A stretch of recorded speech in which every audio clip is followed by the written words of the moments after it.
Well, my 2008 GMC truck that I bought wrecked for 500 bucks and put a front clip on, and I've driven it for 80,000 miles. Finally had a mechanical problem. The displacement on demand lifter, one of those went bad. I caught it right away, and I'm in the middle of replacing that. And there's a lot to learn here, but here's what the problem is. See how that spring on the top is collapsed? That's the one that didn't pump back up, and that causes a ticking noise in the engine, you know, and it runs real bad because it's almost like a completely dead cylinder. That is a regular lifter. 4 of the cylinders have regular lifters. 4 of the cylinders have these collapsible ones, and it's been suggested to replace them, or, you know, to get rid of that and go with all regulars. But there's a lot of stuff that goes along with that I'm learning about. This is all a learning experience, and mainly this video is how to remove that harmonic balancer. But whenever you do go to the regular type lifters, roller lifters, you have to replace the camshaft too, because the cam is made, those lobes are for collapsible lifters, and will send codes if you don't put a new camshaft in when you go with the regular style lifters. But that harmonic balancer is a booger bear to get off. It is 200 something foot-pound, 275 foot-pounds of torque on the bolt, and nearly impossible to get off without it turning. And what I did is I took and I had to use a long breakover bar and even a cheater bar on top of that. None of my impacts would get on it. And, you know, as you can see, I've already got everything almost completely off.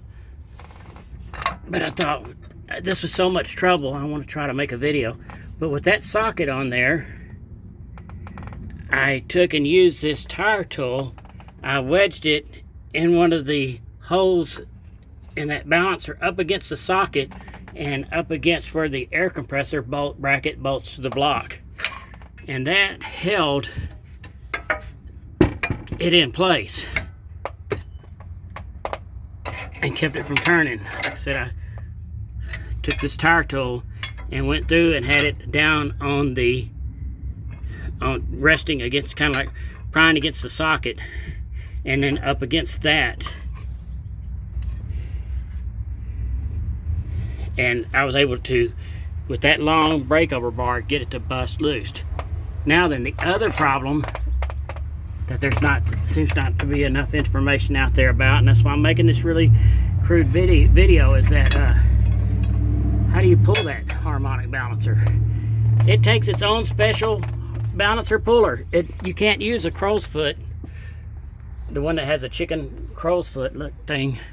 You have to have this puller. And when you go to O'Reilly's or AutoZone, they don't really list this thing. And this is listed for a Chrysler. But once you get that nut out, you put one of these rods in,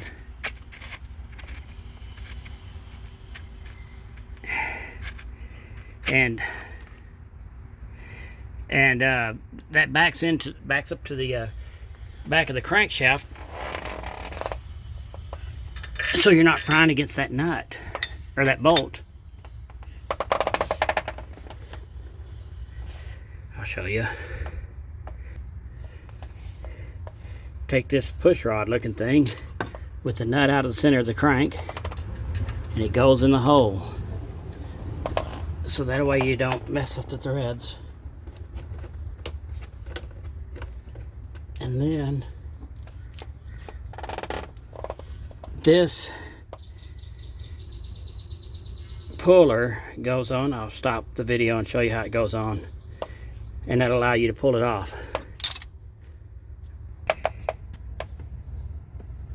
Hopefully this will show up.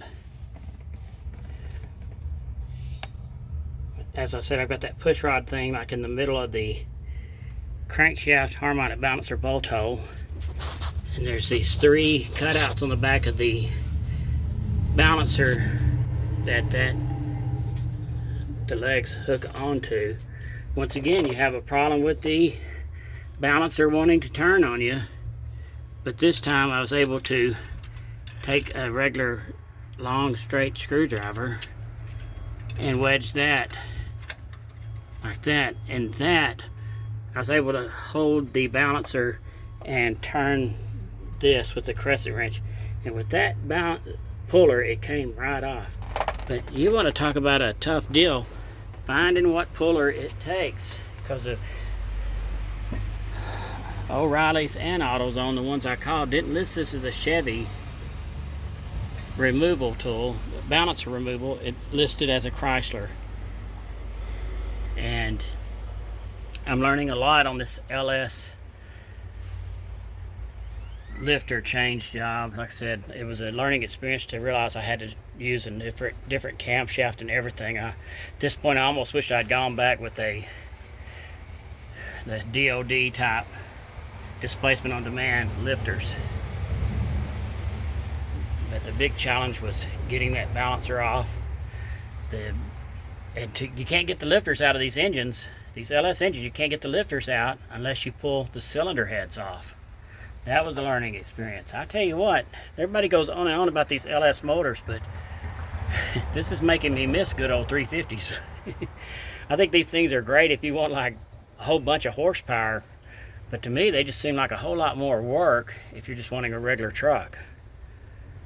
But that's neither here nor there. I guess whenever I have 400,000 or 500,000 miles on this motor, I'd start liking it more. But that is the limitation, and that's what is wrong when they tell you your lifter is bad. And hopefully you can put together what I told you on that removing that balancer. This will get it off. Like I said, you can wedge that against that air compressor bracket, that tire tool, and through those holes, and that'll keep the motor from turning. Thanks for watching.